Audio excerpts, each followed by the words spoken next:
Hola a todos, ¿qué tal? Soy Sandra Sinde, soy la directora de Compra Pública e Innovación Abierta en IDOM y voy a intentar hacer una inmersión rápida en compra pública de innovación y cómo puede ayudar esta herramienta al plan de Missions Valencia 2030, ¿vale? Mi relación con la compra pública e innovación, pues llevo más de 8 años trabajando en este ámbito, tanto en España como en Latinoamérica.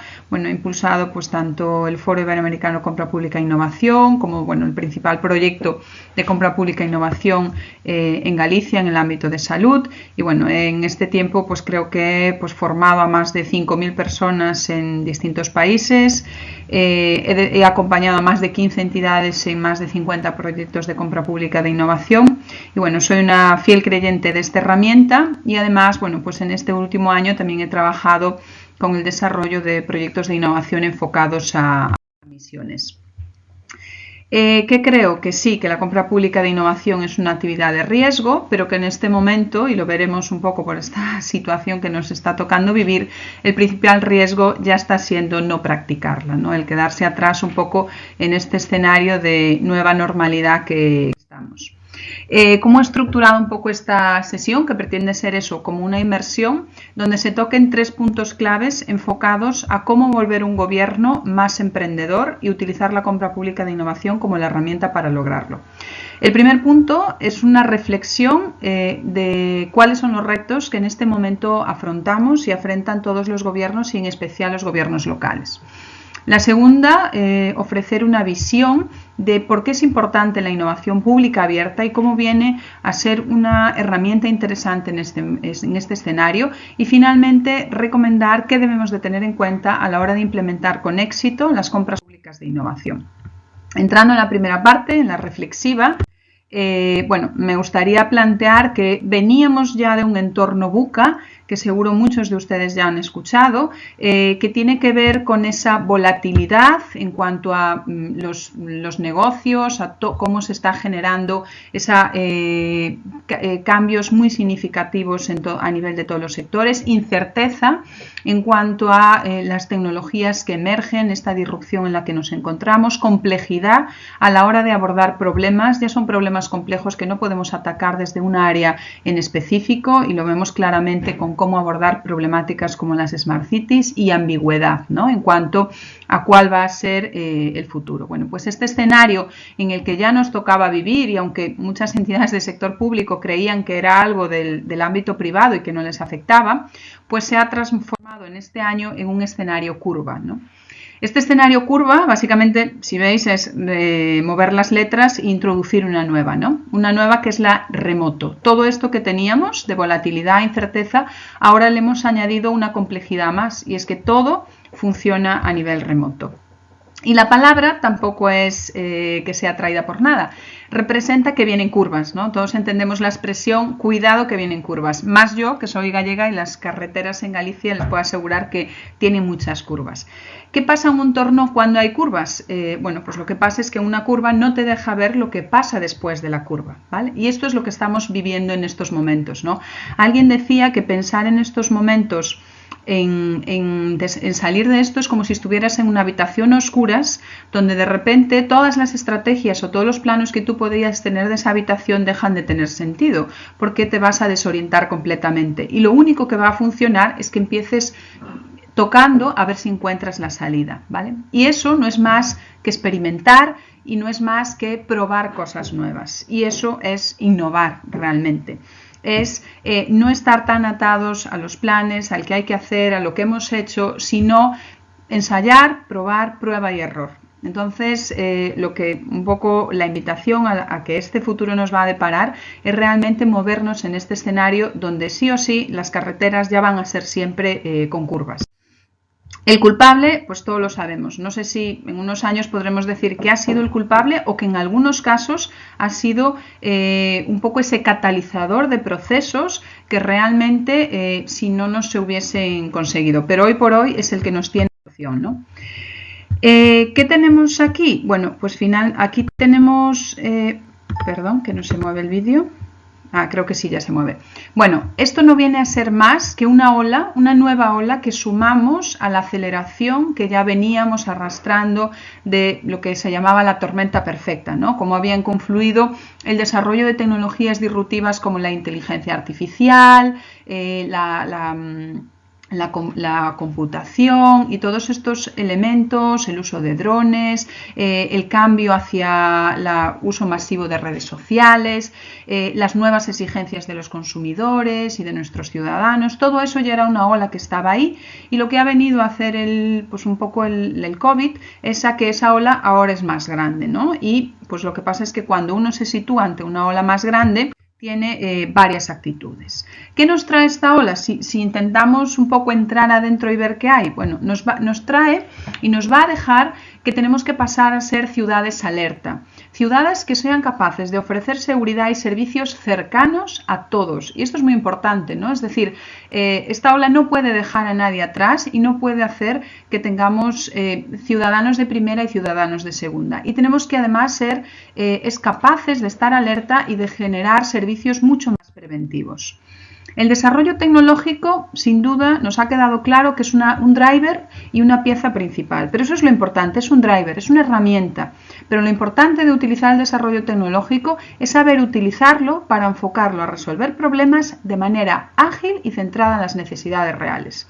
Seguro que a todos se os viene a la cabeza pues cómo se han abordado en países como Corea del Sur un poco todas el desarrollo de aplicaciones muy rápidas para poner en valor todo el desarrollo tecnológico al servicio de los ciudadanos. Y como en España hemos sido mucho menos ágiles y mucho menos capaces de acercarnos a quien tiene el desarrollo tecnológico, que son las universidades o son las startups, y ser capaces de determinar claramente las necesidades tecnológicas. Lo segundo es que se ha puesto en valor la era colaborativa. Los que ya defendíamos la innovación abierta, lo sabíamos, lo creíamos, pero creo que ahora se ha visto más necesario que nunca. Es decir, ya no es cuestionable si innovas o no, si es entidad pública o si es entidad privada, pero realmente ahora lo que se plantea es que el escenario de innovación es una innovación abierta, donde no puede innovar la administración sola, que debe de ser colaborativa a todos los niveles, colaboración público-privada, se habla mucho, pero yo hablaría también de colaboración público-pública, porque a veces la principal problema que tenemos es ese, de colaborar en distintas áreas de una entidad pública, ¿no? Y por supuesto colaboración privada-privada, ¿no? Pues yo siempre que estoy con empresas les digo, ¿os dais cuenta que el principal competidor no está en vuestro sector? Uber arrasó con el sector de los taxis y no venía del sector de los taxis ni del transporte. Entonces, eso de estar poniendo el codo tampoco funciona o empieza a funcionar en el sector privado. Y la co-creación, entendida a todos los niveles, a equipos de trabajo que se enfoquen a proyectos, tanto en el ámbito público como en el ámbito privado, y que emerja esta co-creación y este trabajo en colaboración.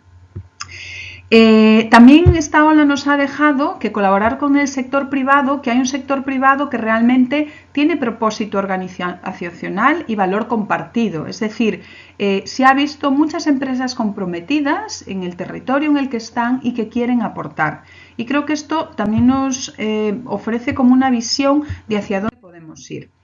Y por supuesto la sostenibilidad y las agendas 2030 han cobrado más importancia que nunca, porque bueno, hay quien dice, esta ola que estamos viviendo es la del COVID, pero hay una ola más grande que todavía no estamos teniendo en consideración, que es todo el cambio climático, ¿no? Entonces, bueno, creo que en Valencia se ha dado un paso adelante en esto, y Missions 2030 es un claro ejemplo de que la sostenibilidad tiene un peso muy importante para la ciudad. ¿Qué más nos deja? Bueno, que realmente surgen nuevos problemas y esto va a ser recurrente. Es decir, siempre se dice que en estos momentos, cuando alguien piensa dónde están las soluciones para salir de la crisis, he escuchado algo que me ha parecido muy interesante, dice la respuesta no es econométrica, no es de revisar y sacar un gran modelo, es antropológica. Es realmente de entender por qué esta crisis social va a cambiar tanto a las personas y la forma de actuar. Entonces, lo que tenemos es nuevos problemas donde teníamos muchas respuestas que han cambiado y ahora lo que ha cambiado es las preguntas y tenemos que tener esa capacidad de saber hacernos buenas preguntas. Y esto no se hace si no es a través de desarrollar habilidades vinculadas al cuestionamiento constante. Entonces, esto también es muy importante, y el acercamiento un poco a esas áreas más cercanas, pues eso, a las humanidades, que realmente tienen esa capacidad de generar preguntas interesantes. ¿Y cómo estamos reaccionando, ¿no? La gran pregunta es, bueno, esto es el contexto, que es igual, yo diría que casi para todos los países y para todas las ciudades en este momento. Lo que marca la diferencia es cómo reaccionamos ante esto, igual que ante una ola. Yo puedo reaccionar asustándome y marchándome, o puedo reaccionar de la manera que os voy a plantear ahora, ¿no? La primera manera es concentrándose en no ahogarse. Y esto creo que ha sido lo que muchos gobiernos y muchas ciudades han hecho en un primer momento, ¿no? Reaccionar intentando resolver lo urgente, y que es parte de lo que se entiende como lógico. Después hay reacciones, una vez que pasa ese primer momento, que es reaccionando con ideas y métodos conocidos, ¿no? Y entonces, bueno, pues ante una ola, pues si vas en una barca como esta, pues difícilmente vas a poder sobrevivir, ¿no? ¿Por qué? Porque tú quieres reaccionar a eso, pero lo que no quieres cambiar es la forma en la que trabajabas, o las herramientas, y cuando estás en un gobierno estás aplicando política pública, las herramientas de política pública que empleas. Y mi propuesta es que realmente lo que tenemos que hacer es surfear la ola. La ola está ahí, intentemos bueno, sacar el máximo provecho de esa ola de alguna manera. Y además, si una ola es muy grande, no vamos a poder hacerlo solos, ¿no? Si alguno de ustedes ha ido a Nazaré, en Portugal, a la gran ola que tienen allí, verán que a los surfistas los llevan con motos acuáticas, ¿no? Eso nos lleva a pensar que no podemos ir solos desde la administración, que realmente vamos a tener que ir de la mano también del sector privado y de todo lo vinculado a la academia, ¿no? Y esa es un poco la invitación. Visionar, vale, en este contexto tenemos claro que esa es la actitud. ¿Qué viene después? Bueno, yo lo primero que diría es que en esta visión no quiero volver a la normalidad, porque realmente la normalidad fue lo que nos llevó a donde estamos. Entonces, creo que no es necesario volver a la normalidad, ya sea la vieja o la nueva. Creo que ahí es donde está el principal error, ¿no? Entonces, surge aquí una persona que es Mariana Mazzucato, economista italoamericana, que todos conoceréis porque, bueno, es la madre impulsora del concepto de emisiones, que ella dice que se puede plantear en este momento este estado de emergencia que vivimos para comenzar a crear economías más inclusivas y sostenibles, ¿no? Y lanza el concepto de alinear los esfuerzos de una ciudad o de una región hacia una misión o hacia misiones muy acotadas, que sean inspiradoras, que sean ambiciosas, pero que también sean medibles y que concentren un poco la visión de multiactor, multidisciplina y un poco instrumento para ponerlas en marcha, ¿vale?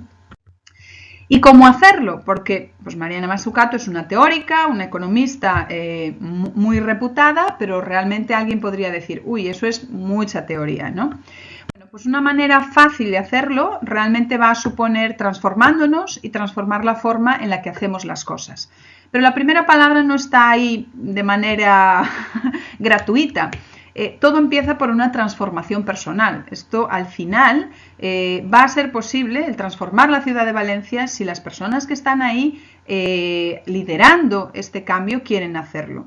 Si no, posiblemente no se hagan muchas cosas. Por eso creo que es muy importante la parte de visión desde la parte política y un poco el creer de verdad y desde la condición humana que tenemos en que esto es posible, ¿no?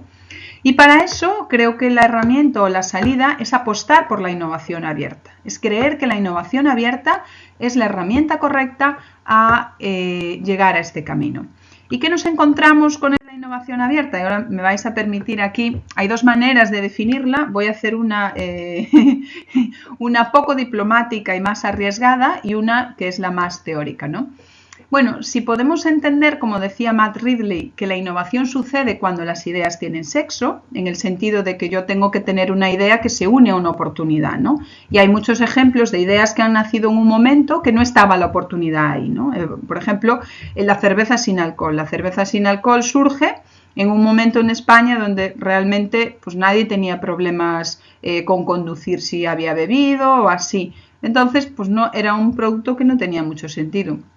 Cuando ya aparece el carnet con puntos, cuando se empieza a hacer un seguimiento mucho más de las personas, entonces la cerveza sin alcohol empieza a crecer en el mercado, ¿no? Entonces era una idea a la que no le había llegado la oportunidad.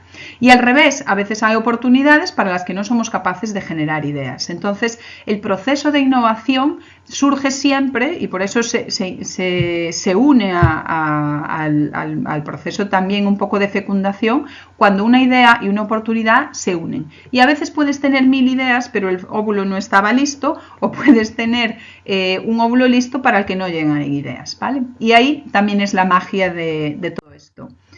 Pero si a esto le sumamos, que yo creo que, como otras personas dicen, que la innovación es como el sexo en la adolescencia, volviendo con el concepto, en el sentido de que todos hablan de ello a diario, todos lo ponen en sus planes estratégicos, pero muy pocos la practican, pues realmente si nos creemos que eso es así, bueno, vamos a definir la primera parte de lo que estábamos diciendo, ¿no? Innovación pública abierta. Entonces, yo considero que todavía la innovación tiene mucho de esto, ¿no? De sexo en la adolescencia.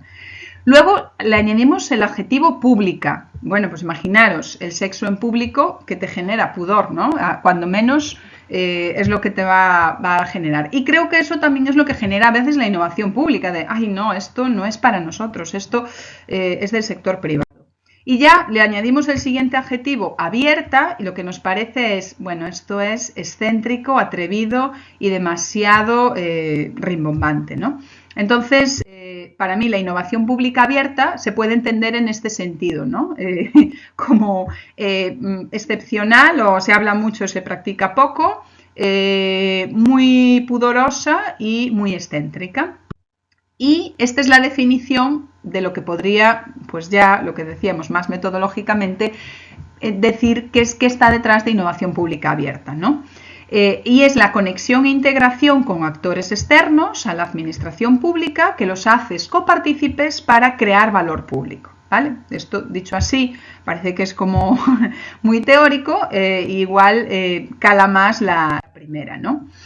¿Qué nos supone? Bueno, que realmente tiene que haber una misión o un objetivo, un interés en generar valor público, y generar valor público es ofrecer mejores servicios a los ciudadanos y que ellos perciban que que reciben mejores servicios, ¿no?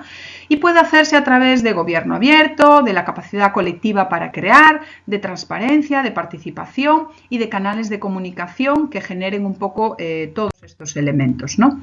¿Qué herramientas tenemos para hacer innovación pública abierta? Y aquí vamos a enlazar con la compra pública de innovación, no penséis que nos ha quedado olvidada. Bueno, pues estas herramientas o estos instrumentos, es decir, nuestra caja de herramientas, si estamos convencidos de que queremos apostar por la innovación pública abierta, pueden ser muy variadas, ¿no?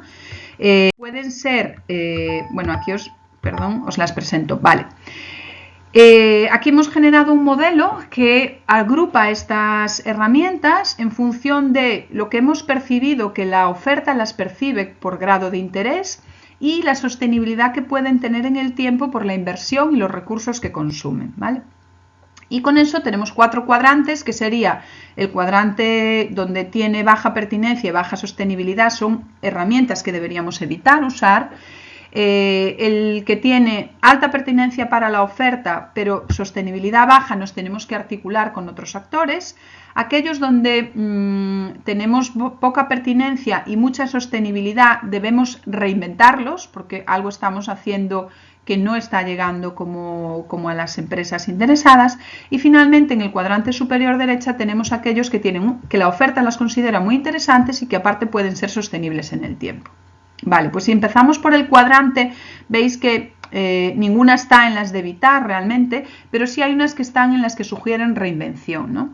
Y aquí es todo lo vinculado a aquellas operaciones que tienen que ver con gestores de oferta y demanda, es decir, marketplace en los que intento conectar, ¿no? Ya sea pues de productos o servicios que ya se realizan o ya sea de conexiones para procesos más de innovación abierta. La siguiente que también deberíamos empezar a reinventar es todo lo vinculado a los retos, concursos, hackathons, todo aquello que es tengo un problema, voy a ver quién me da ideas, porque desgasta mucho la oferta y realmente no acaba viendo cuáles son sus beneficios después en la escalabilidad. Los que nos deberíamos articular es aquellas que son más de tipo subvenciones o inversiones, ya sean capital semilla, aportaciones a capital semilla, porque requiere muchos recursos, o la parte de mentoría añadida a esto, ¿no? Pues todo el mundo de la incubación, las aceleradoras de proyectos desde el ámbito público. Y esto podríamos explorar eso, pues nuevas vías de financiación o de apoyo para trabajar esto. Y la que aparece en el cuadrante superior derecho, una es todo lo vinculado a datos abiertos, a todas las políticas de datos abiertos y las compras públicas de innovación. ¿Por qué? Porque veremos que realmente es una herramienta que genera beneficios a todos los niveles y que realmente no ha sido explotada hasta el momento para utilizarla en este ámbito.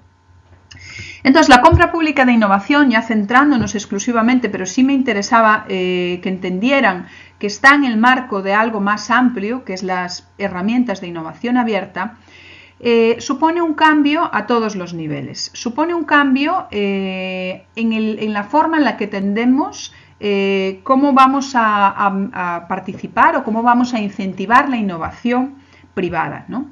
Entonces, en un modelo tradicional, los gobiernos, ya sean locales o regionales, han planteado el apoyo a la innovación pues, a través de ayudas, subvenciones, convenios, para que las universidades, las empresas desarrollen innovación, ¿no? Y que vean pues, dónde colocan esa innovación. Y aquí lo que planteamos es un modelo donde el gobierno dice, bueno, yo por un lado tengo problemas que he detectado, en este caso ustedes tienen el plan de Valencia Missions 2030, problemas que además he contrastado con los ciudadanos y que son problemas reales y voy a ver quién puede buscar soluciones para estos problemas de manera que yo encuentre la solución y al mismo tiempo impacte en que se hagan esos nuevos desarrollos. Pues eso en esencia es lo que busco cuando quiero hacer o poner en marcha procesos de compra pública de innovación. ¿Cómo es el proceso? Y no voy a entrar en esto porque esto sí es de detalle, pero sí de manera general. El proceso es unir dos mundos que aparentemente han estado siempre separados. El mundo de las necesidades que tienen las entidades públicas y el mundo de las soluciones que tienen las empresas y las universidades, ¿vale? Y aparte que sean dos mundos separados, lo que ocurre a veces es que la comunicación no fluye porque están en anchos de bandas diferentes. Entonces, nosotros cuando queremos comunicarnos, pero estamos en anchos de bandas diferentes, lo que hacemos es que independientemente de que nos intentemos comunicar, no lo conseguimos, ¿no? Entonces, a veces pues existe el interés, pero no existe la forma correcta de hacerlo. Y la forma de conectar estos dos mundos, el de las necesidades y las soluciones, puede hacerse de dos maneras. Puede hacerse de una manera más proactiva, donde la entidad pública, en este caso el ayuntamiento, esté detectando esas necesidades y esté comunicando esas necesidades de manera recurrente a las empresas. Pero también lo puede hacer de manera más reactiva, es decir, voy a escuchar qué se está haciendo ahí afuera, qué hacen las universidades, qué hacen las empresas y ver si alguna de esas ideas puede funcionar para resolver mi problema. Es decir, sería como si pusiera mi sistema, si volvemos antes al ejemplo de que tengo que conseguir un proceso de fecundación, he conseguido un ciclo virtuoso, ¿no? Constantemente estoy incentivando el proceso de un lado y del otro. Y el proceso va a tener que ser estructurado, aquí no hay nada inventado, ya hay metodologías de trabajo para esto, tengo que tener muy bien planificado hacia dónde quiero hacer la compra pública de innovación, porque es una herramienta al servicio de algo, entonces tengo que identificar dónde están esas necesidades, tengo que generar unos documentos o unas herramientas que me permitan comunicarme con la oferta. Tengo que gestionar ese proceso y ahí es donde entra, sí o sí lo tengo que gestionar a través de un proceso de contratación pública, porque estamos hablando de compras públicas, ¿vale? Y entra, pues, que esto se complica más, porque tengo que incluir no solo a los que quieren hacer innovación, que estarían muy cómodos en la parte de planificación, sino también a los que quieren hacer contratación, que están más alejados a eso. Y finalmente tengo que evaluar, tengo que conocer si esos proyectos que yo voy a aplicar un proceso distinto realmente consiguen impacto en algunos indicadores de ahorro, de prestación de servicios o de percepción de los ciudadanos. Y todo esto lo tengo que hacer en un ecosistema de innovación abierta. Entonces, ¿cómo funciona un proceso tradicional? Bueno, un proceso tradicional de compra, y esto entendiendo cómo es nuestro cerebro, funciona con los que están en negro. Funciona, hay un problema, automáticamente alguien busque una solución, hable con quien quiera, pero venga aquí con una solución, haga unos pliegos y esos pliegos contrate a alguien, ¿vale? En un proceso de compra pública de innovación surgen más actores y surgen como 3 cajitas nuevas que no tenemos en un proceso tradicional, ¿no? Primero hay un problema. Vamos a entender las necesidades, porque a veces resulta que estamos atacando síntomas de problemas y no el problema raíz. Vamos a ir a la raíz del problema. Vamos a hacer vigilancia tecnológica, porque si hacemos compra pública de innovación, es que queremos desarrollar algo que no existe en este momento ya en el mercado. Yo siempre digo, la compra pública de innovación empieza donde terminan los catálogos de las empresas. Si hay empresas que ya tienen esto en un catálogo, obvio que no voy a hacer una compra pública de innovación, ¿vale? Pero sí hay espacio para desarrollar compra pública de innovación cuando yo constato que este problema, pues mira, nadie lo ha resuelto bien y a veces no lo ha resuelto porque la empresa no ha querido asumir ese riesgo tecnológico. Y ahí es donde empieza a estar el papel del sector público como emprendedor, ¿no? Y hila muy bien con la idea que tenemos de por qué apostar al concepto de misiones, porque lo que está detrás de eso es que queremos que el gobierno deje de ser la mano invisible y sea la mano visible. Es decir, que asuma ese riesgo tecnológico como se asumió, y no es de sorprender que Silicon Valley pues hoy sea lo que es, porque en su momento hubo mucho riesgo tecnológico asumido desde el sector público.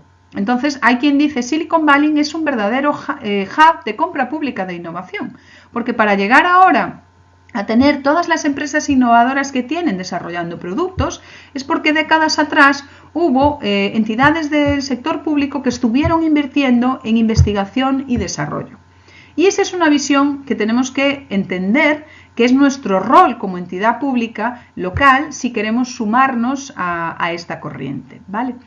Y cuando tenemos constatado que esa vigilancia tecnológica nos dice que lo que queremos hacer es innovador, no vamos a quedarnos solo con las ideas que tenemos adentro, porque ustedes se podrán imaginar que lo que las personas que trabajan en el Ayuntamiento de Valencia saben a día de hoy de lo que el blockchain, la inteligencia artificial, tecnologías disruptivas pueden ofrecer para cambiar los servicios públicos es bajo o nulo en muchos casos. Entonces, los que tienen el conocimiento están ahí afuera. Vamos a abrirnos para saber qué ideas de posibles soluciones se les ocurren. Y ya cuando tengamos eso, y eso se estructura a través de consultas preliminares al mercado, podremos determinar nuestros procesos de contratación siempre en términos funcionales, es decir, no definiendo la solución, sino definiendo muy bien los problemas y los indicadores de rendimiento a los que queremos llegar. ¿Cómo hacer realidad los tipos de compra pública de innovación? Bueno, esto no me voy a detener, yo siempre digo cuando explico esto ya más en temas más específicos, es la madre de todo del cordero. Cuando uno entiende esto, ha entendido cómo hacer procesos de compra pública de innovación, ¿vale? Para aplicar compra pública de innovación debemos saber de innovación y de contratación. Y eso nos obliga a que realmente o vamos de la mano y trabajamos en equipo, o si no, nunca se va a hacer compra pública de innovación. Tenemos que saber, por un lado, que lo que yo quiero desarrollar debo de atarlo, cuando decía ese ancho de banda, el canal que se ha decidido que todos tenemos que estar es hablar a nivel de TRLs. TRLs es una metodología que surge de la NASA, que es Technological Readiness Levels, que significa niveles de desarrollo de tecnología. Entonces, una tecnología pasa por esos niveles desde la investigación básica hasta que es una aplicación comercial. ¿Qué elementos tengo? Bueno, pues yo tengo básicamente dos tipos de compra pública de innovación. Tengo una compra pública precomercial, cuando yo voy a invertir, es muy raro que sea el TRL1, puede ser más TRL3, TRL4, desde una prueba de concepto hasta llegar a un prototipo en un entorno simulado, ¿vale? En un entorno real. Y por ejemplo, un ejemplo muy sencillo y que además es un vídeo que les recomiendo que vean, que ha sacado ahora el Ministerio de Fomento, que han lanzado una compra precomercial para solucionar los problemas de niebla en la autopista A8 a la altura de Mondoñedo. Entonces aquí han desarrollado distintos prototipos que estaban en esa fase de prueba de concepto, enfocados sobre todo a sistemas que mejoren el guiado a los conductores y sistemas que disipen la niebla, ¿vale? Una compra precomercial está excluida del ámbito de la ley de contratos y lo único que nos piden es que sea un contrato en fases competitivas, porque aquí, novedad, voy a tener varias empresas trabajando en paralelo para un mismo problema. Y esto, si recuerdan lo que les decía de que vienen curvas, y si vienen curvas tenemos que ir tocando hasta encontrar la puerta, si ponemos a 5 personas a tocar por una habitación es más fácil que alguna de ellas encuentre la puerta. Entonces va en ese sentido. Y el otro tipo de compra pública de innovación que nos encontramos es de tecnología innovadora, que es más modesta en cuanto al riesgo que asumo en investigación y desarrollo, y parto de tener prototipos que las empresas ya tienen probados en un entorno real para pasarlos casi a prototipo comercial, ¿vale? Y esto básicamente siempre es aplicando tecnologías, ¿vale? Existen dos procesos de contratación para poder hacerlos, que es la licitación con la negociación y el diálogo competitivo. Y finalmente, desde el 2017 en España surge un nuevo procedimiento de contratación que es la Asociación para la Innovación, que lo que nos permite es, cuando yo quiero arriesgarme, dependiendo con más nivel de investigación o menos, y además tengo claro que el resultado de lo que salga lo quiero desplegar y lo quiero comprar a escala comercial, puedo hacer en un único procedimiento y aliarme o asociarme con un proveedor para que ese proveedor desarrolle una solución. En la escala, lo que decía, puedo ir probando varios y cuando finalice haya uno que ya le compro de manera directa, ¿vale? Entonces, no voy a entrar más en esto, es simplemente para introducir aquí lo que está detrás de este mundo. De hecho, hemos estado haciendo un curso virtual con 50 personas del Ayuntamiento de Valencia, de ámbito de contratación y de ámbito de innovación, y bueno, hemos ahondado en estos temas, ¿no? ¿Qué beneficios tiene? Porque alguien pensaría, bueno, ¿y para qué hacer todo esto que tiene 3 pasos más, que me complica más, que tengo que unirme, trabajo, ¿por qué tengo que hacer? Bueno, principalmente genera beneficios para todos y eso es muy interesante, ¿no? Es una herramienta que para los que compran, en este caso para el ayuntamiento y para las áreas que están en un poco la parte de contratación, puedes impactar en ahorros, se consiguen ahorros entendiendo siempre un concepto que además exige la ley de contratos, que es el ciclo de vida de un producto o servicio, ¿vale? Pero también vas a cambiar pues, procesos que no habías modificado porque creías que estaban muy bien y realmente te va a permitir redefinir esos procesos. Para los que promueven innovación, ¿por qué se está apoyando desde el CEDETI, desde el MICIN, desde la propia Agencia Valenciana de Innovación, el uso de la compra pública de innovación? Bueno, porque lo que nos dicen ya estudios aquí sí econométricos y un poco más de análisis, es que el impacto que se tiene sobre indicadores de I+D es mucho más alto a través de herramientas como la compra pública de innovación que no a través de herramientas como subvenciones. ¿Por qué? Porque una empresa invierte hasta el doble cuando le das un contrato de compra pública de innovación que cuando le das una ayuda. ¿Vale? Y además lo que nos dicen estos promotores de innovación es que como vamos a un mundo de innovación abierta, con esto se consigue también incentivar los indicadores de innovación abierta y además vamos a solo enunciar algo y es todo lo que tiene que ver con los derechos de propiedad industrial e intelectual. En procesos de compra pública de innovación estamos hablando de ideas, estamos hablando de investigación y desarrollo y se genera un resultado que es un resultado que tiene valor. Y normalmente lo que se está haciendo en estos procesos es que eso se cede a los desarrolladores, a las empresas, para que puedan comercializar esa tecnología. Por lo tanto, la compra pública de innovación está impactando también en indicadores de internacionalización de la tecnología. ¿Las empresas que se benefician? Bueno, pues las empresas lo que dicen es, a mí dame un contrato y deja de darme subvenciones porque yo tengo un contrato que los bancos es más fácil que me descuenten, me permites trabajar con las personas de la administración que conocen muy bien los procesos, por lo tanto tengo un acceso a un conocimiento que no tenía y además tengo un escenario para probar mis desarrollos, por lo tanto están encantadas. Y finalmente, los que estáis un poco aquí del otro lado, los policy makers o los decisores políticos, ¿por qué os debería beneficiar la compra pública de innovación? Y básicamente por 2 cosas. Una, porque la mejora de la prestación de los servicios públicos está detrás de replantearse las cosas y hacerlas de esta manera más innovadora. Y 2, porque esto también ayuda a atacar una crisis de credibilidad que está existiendo a nivel mundial en las instituciones públicas, ¿no? Y a raíz de esta pandemia más. los ciudadanos, y aquí creo que todos también sois ciudadanos, los que estáis del otro lado, nos hemos vuelto más críticos y nos hemos vuelto como esos consumidores que ya no nos sirve cualquier cosa. Y eso aplica también cuando se refiere a nuestras instituciones políticas y a nuestros gobiernos. Entonces requerimos gobiernos más ágiles, más cercanos, que realmente de los que yo, ciudadana, me pueda sentir orgullosa porque son innovadores y consiguen dar una imagen como más abierta y cercana. Y esto, a través de compra pública de innovación, se puede hacer. Y muchas entidades ya han visto que realmente esto genera muchos titulares y genera un tema de cambio de imagen muy, muy importante.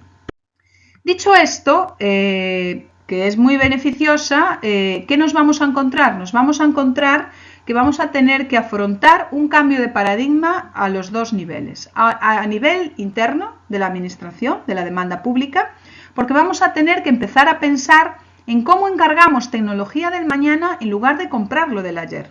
Eso es un cambio brutal.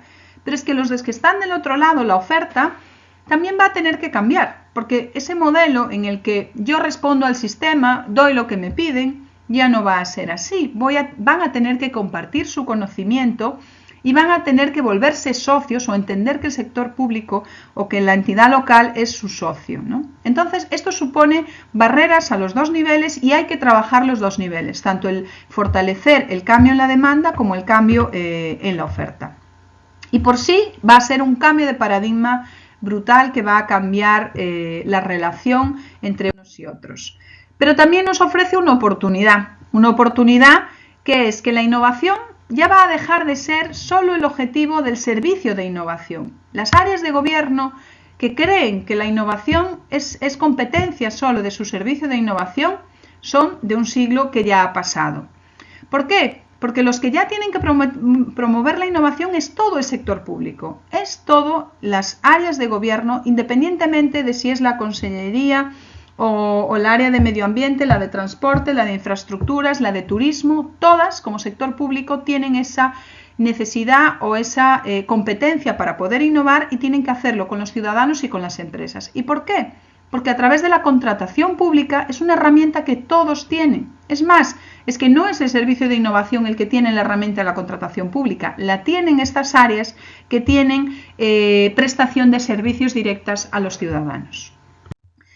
Y la gran novedad que anunciaba antes, los derechos de propiedad intelectual, porque van a ser un activo para la administración pública que se pueden negociar, y si se pueden negociar hay que aprender a negociarlos, y que debemos ir a modelos donde ganan ellos y ganamos nosotros. Yo decía, normalmente los modelos ceden la explotación a las empresas, pero empiezan a quedarse las administraciones públicas con mantenimientos gratuitos, con consideración de primer cliente en los siguientes desarrollos y realmente se dan cuenta que tienen muchos beneficios más que cuando ponían una cláusula que es todo lo que se desarrolla en el marco de este contrato es propiedad de la administración, porque la administración jamás hacía nada con eso que se desarrollaba ahí.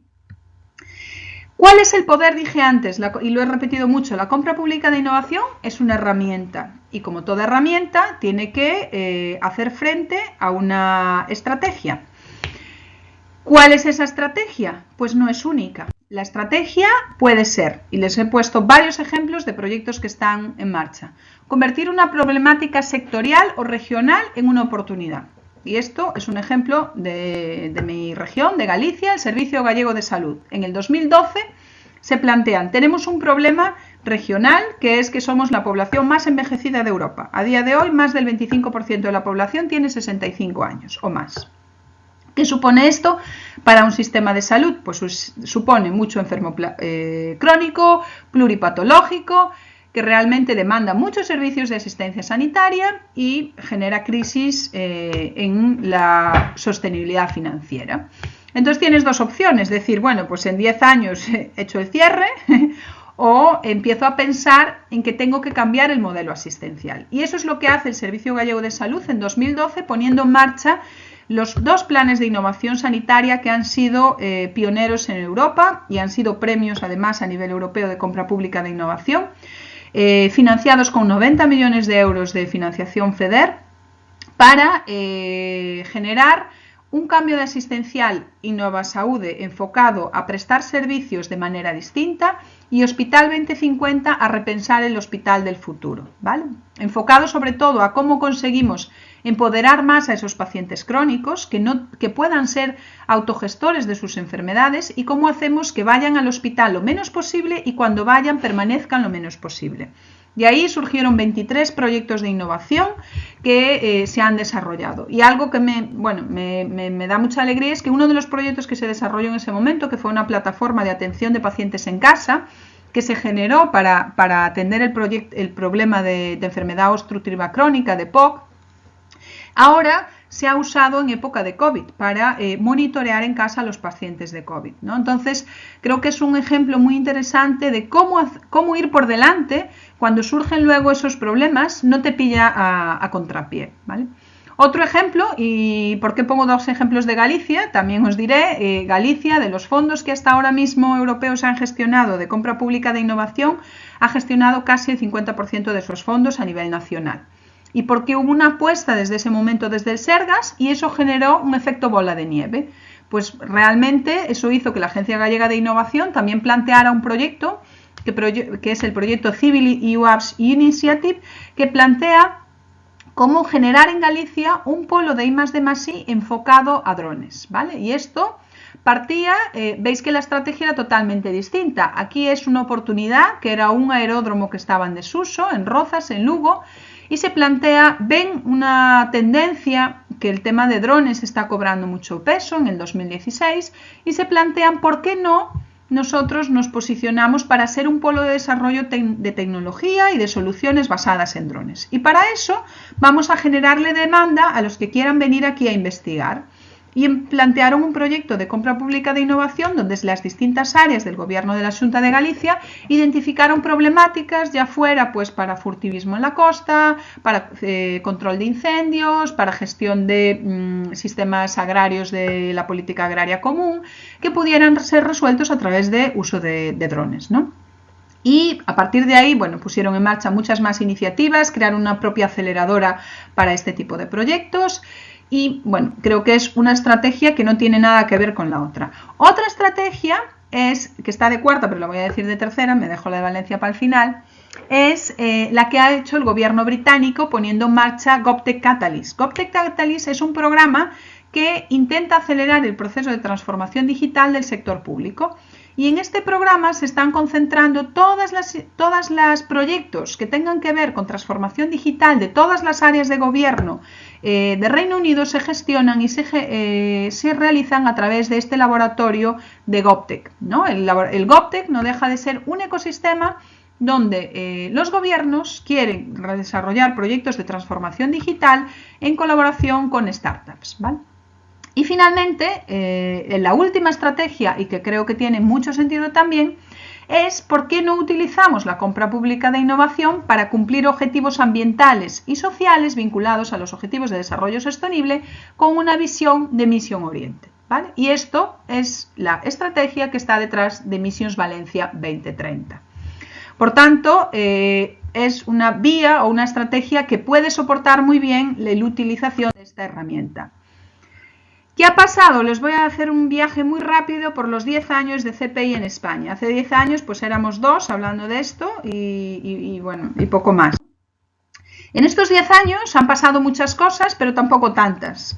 De hecho, no podemos decir que a día de hoy la compra pública de innovación está interiorizada o está sistematizada, ni mucho menos. Pero creo que sí está mucho más avanzada que hace 10 años, ¿no? Pues hace 10 años, en el 2011, el Acuerdo de Consejo de Ministros planteaba crear un organismo dentro del Ministerio, en su día Mineco, para apoyar la compra pública de innovación. Se dice que se quiere apostar y que realmente se va a destinar un 3% de las compras de la Administración General del Estado a esto. Este objetivo fue más testimonial porque nunca se ha medido, pero realmente ha servido como para generar esa inspiración, ¿no? A partir de ahí se pone en marcha un instrumento financiero que es el programa FIT, que es el que financia estos proyectos que os he comentado, tanto el del Servicio Gallego de Salud como el de GAIN. Y este instrumento pues ha ido evolucionando, ¿no? De ser un instrumento generalista, en el 18 lo han planteado a que ya haya uno específico de FIT Salud, porque lo que se ha visto es que el sector salud es el que más ha avanzado. Y de cara al periodo 21-27 ya van a generar también dos programas más sectoriales, que es el de movilidad sostenible y el de agricultura. El CEDETI se ha unido a esta corriente y en 2018 crea su oficina de compra pública de innovación, y a nivel regional y local se ha tardado un poco. Veis que la ola no ha llegado hasta el 2016, cuando la propia Red Impulso empieza a trabajar. Cataluña también empieza a crear a nivel de región un programa, el Ayuntamiento de Madrid empieza a impulsar estos temas, y ya regiones como Castilla-León, Andalucía, la propia Federación de Municipios, y aparece ahí pues en el 2019 ya el Ayuntamiento de Valencia con la estrategia para desarrollar Missions y desarrollar una estrategia de compra pública de innovación, ¿no? A futuro lo que va a ir es en aumento, quiero decir, creo que más sectores, ya no solo es CPI en salud, ya no es solo CPI a nivel nacional, sino que esto, como digo yo, ya es el fondo de armario para la nueva normalidad. Esto va a ser el traje que tenemos que echar la mano a diario, ¿no? ¿Y esto por qué lo digo? No lo digo porque yo sea aquí, tenga una bola de cristal y lo diga. Esto lo digo porque las estrategias que se están haciendo en este momento, tanto a nivel español, se habla de 62 millones adicionales para compra pública precomercial en el plan de choque de ciencia y tecnología, y en el plan España Digital 2025 se habla por primera vez de la creación de un laboratorio de innovación pública de GovTech, como el que os decía de GovTech Catalyst, ¿vale? Y a nivel de Unión Europea, pues lo que todos estaréis ya cansados de escuchar, el Next Generation, que está hasta la hora de desayuno, comida y cena, pues nos habla de colaboración público-privada y de herramientas como la compra pública de innovación para poner en marcha los proyectos que se plantean, ¿vale? Entonces, esto nos hace pensar que ha llegado la hora, 10 años después, de que esto se impulse o se acelere un poco su impulso. ¿Y por qué es más relevante? Porque alguien dirá, bueno, pero esto a nivel de ciudad no veo que aplique. ¿Por qué es más relevante a nivel de ciudad? Porque si hacemos un análisis a nivel global y mundial, las ciudades, es cierto, ocupan el 1% del territorio mundial, pero consumen el 90% de la energía, ¿vale? Y si hablamos de sostenibilidad, esto es muy importante. Además, el gasto que hacen en contratación pública equivale más o menos al 10% del PIB mundial. Por lo tanto, es algo muy relevante trabajar en las ciudades, y no nos podemos olvidar que prestan aquellos servicios que son como más cercanos y más directos a los ciudadanos. ¿Y qué pasa? ¿Cuál es la realidad? ¿Cómo es el escenario de las compras ahora mismo a nivel de ciudades? Pues realmente casi cerca del 70% confían en contactos informales, es decir, compran a los de siempre y lo de siempre. Que procesan nuevas ideas, que alguien llegó y me vino con una idea nueva, pues no llega ni al 10%. Que confían en nuevos negocios, que no, métete en esto, es súper novedoso, no lo ha hecho ningún ayuntamiento, pero sí tú entra, pues ya menos. Que conocen el mercado, es decir, que podrían saber a día de hoy, cuando yo quiero desarrollar algo enfocado a, bueno, voy a ver cómo puedo prestar todo mi servicio de transporte utilizando temas de realidad virtual aumentada y conozco esto, muchos menos. Y que publican sus ideas, es decir, que dicen cuáles son las necesidades que tienen y que sacan consultas al mercado, pues bueno, ese no llega ni al 2%, puede haber subido un poquito más porque estos datos son de 2018, pero realmente lo que tenemos que hacer si queremos cambiar esto es invertir ese esquema, ¿no? ¿Y por qué se está impulsando tanto, no? A estas alturas igual ya alguno está como aburrido, alguna diciendo, esta moda, ¿por qué? Bueno, pues una tendencia internacional, ¿no? La Comisión Europea lo está diciendo, va hacia ahí, la financiación que ofrece cada vez es mayor, los organismos multilaterales como el BID, el Banco Interamericano de Desarrollo, la Confederación Andina de Fomento, van hacia ahí, y se ha visto que las políticas de innovación hacia la oferta, hacia las subvenciones, hacia un Estado pasivo que simplemente da dinero no funcionan y que realmente hay que ir a políticas orientadas a misiones donde el Estado o donde las ciudades tienen un papel emprendedor. Luego hay existencia de financiación y no me gustaría que alguien crea que hay que hacer CPI porque hay financiación, sería el error primero, es igual que una empresa privada que hace innovación porque le dan ayudas. Y las agendas urbanas que se están planteando en este momento también es un escenario para financiar este tipo de iniciativas, ¿no? Impactamos en el fomento de emprendimiento de base tecnológica, eso que nos gusta tanto decir de nosotros queremos apoyar a los emprendedores locales. Bueno, pues a los emprendedores locales hay que apoyarlos de otra manera y esta es la herramienta para hacerlo. El impacto directo que os decía antes que tienen en las políticas de I+D+I. Y después algo que no se nos olvide, que es que con esto podemos rescatar el talento que hay en el ámbito público. Yo trabajé 7 años en ámbito público y siempre digo que soy víctima del sistema, ¿no? Me fui del sector público porque no acababa de ver que una persona curiosa, inquieta, pueda acabar de hacer algo. Y creo que, bueno, al final pues la vida va así, me volví al sector privado y luego encontré en un momento, pues eso, hace 8 años, los temas de compra pública de innovación y creo que por eso me apasionaron, porque dije, esta es la herramienta perfecta para que aquellas personas que están en el sector público, que quieren intraemprender dentro del sector público, que quieren hacer cosas y que tienen talento, lo pueden poner en valor.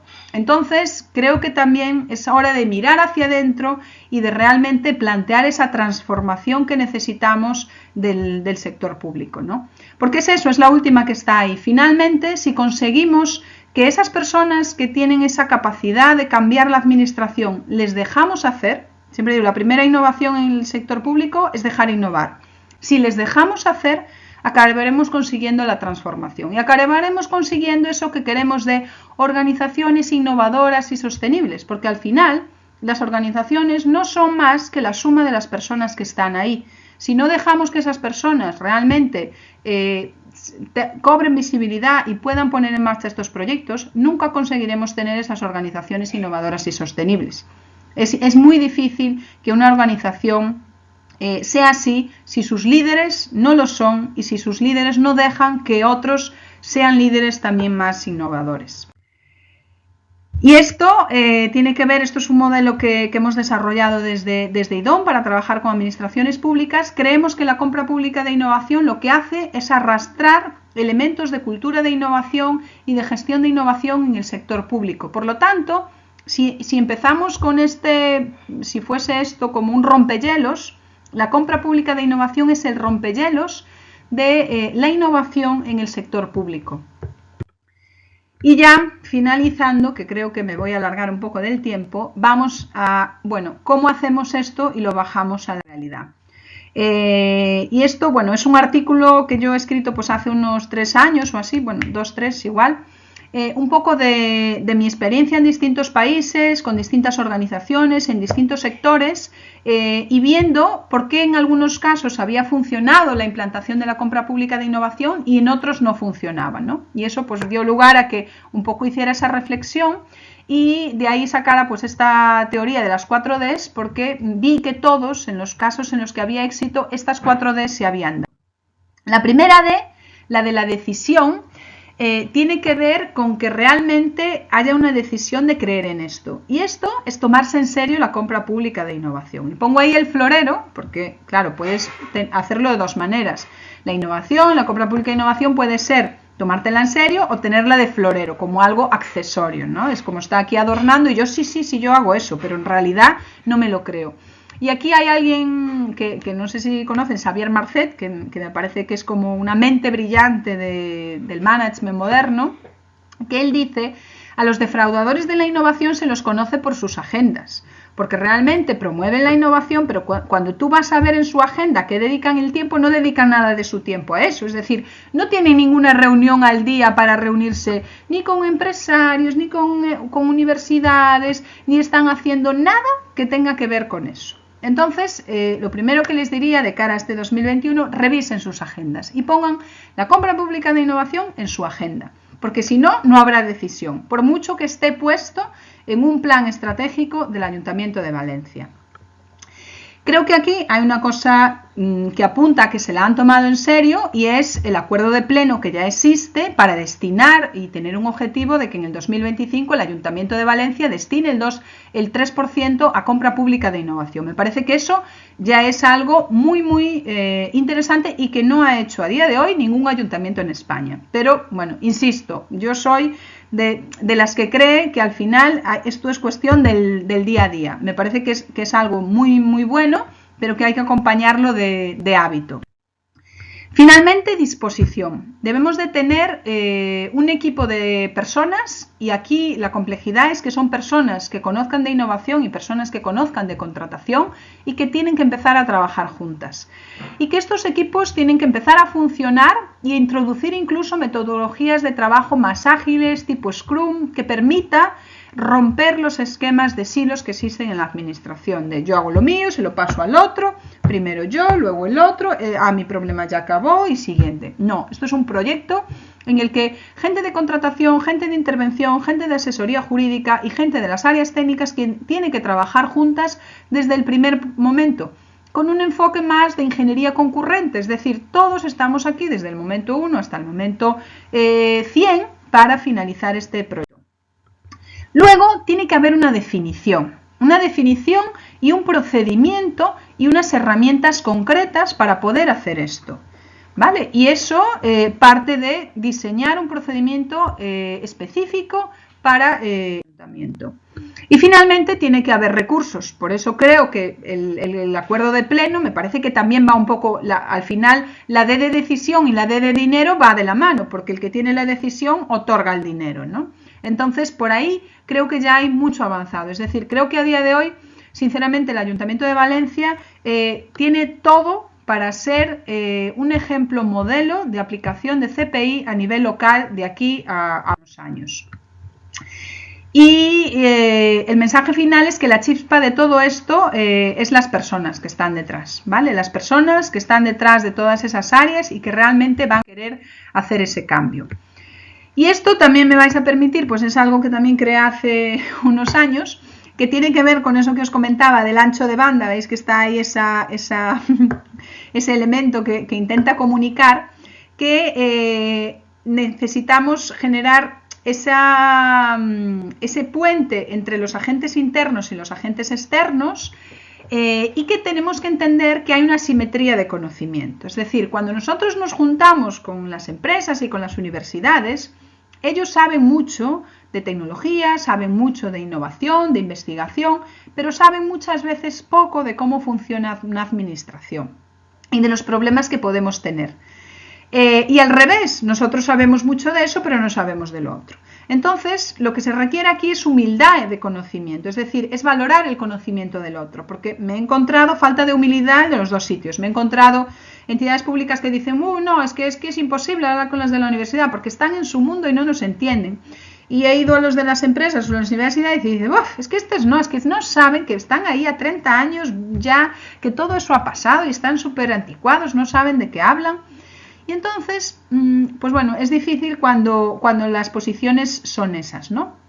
Y luego, dentro del interno, si vamos a lo que nos ocupa más de la administración local, tenemos como agentes muy variados. Tenemos los políticos, que tienen que tener ese propósito estratégico y que es clave, porque si no está la estrategia, si no está esa visión clara, un proceso de gestión del cambio sin visión no va a ningún lado. Y finalmente, si queremos hacer compra pública de innovación, estamos haciendo posiblemente el mayor proceso de gestión del cambio que queramos hacer después de todos los procesos de transformación digital de la administración.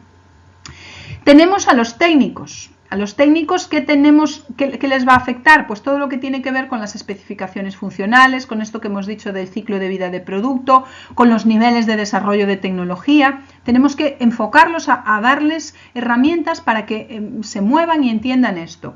Los jurídicos necesitamos que sean del encaje normativo del cómo sí.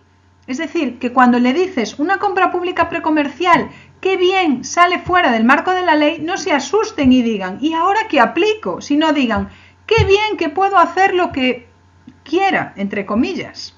Entonces necesitamos de esos jurídicos. Necesitamos interventores que piensen en términos de eficiencia económica y que ayuden a definir esos indicadores de ahorros.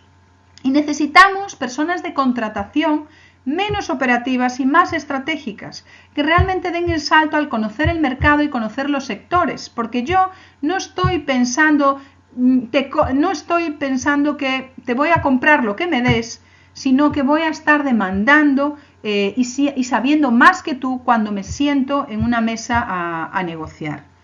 Y esto nos lleva a un concepto que es el de protones polímatas creativos. Protones, ¿por qué? Porque a estas alturas se habrán dado cuenta que esto requiere altas dosis de resiliencia y de ánimo, ¿no? Porque no va a ser ni fácil ni a la primera.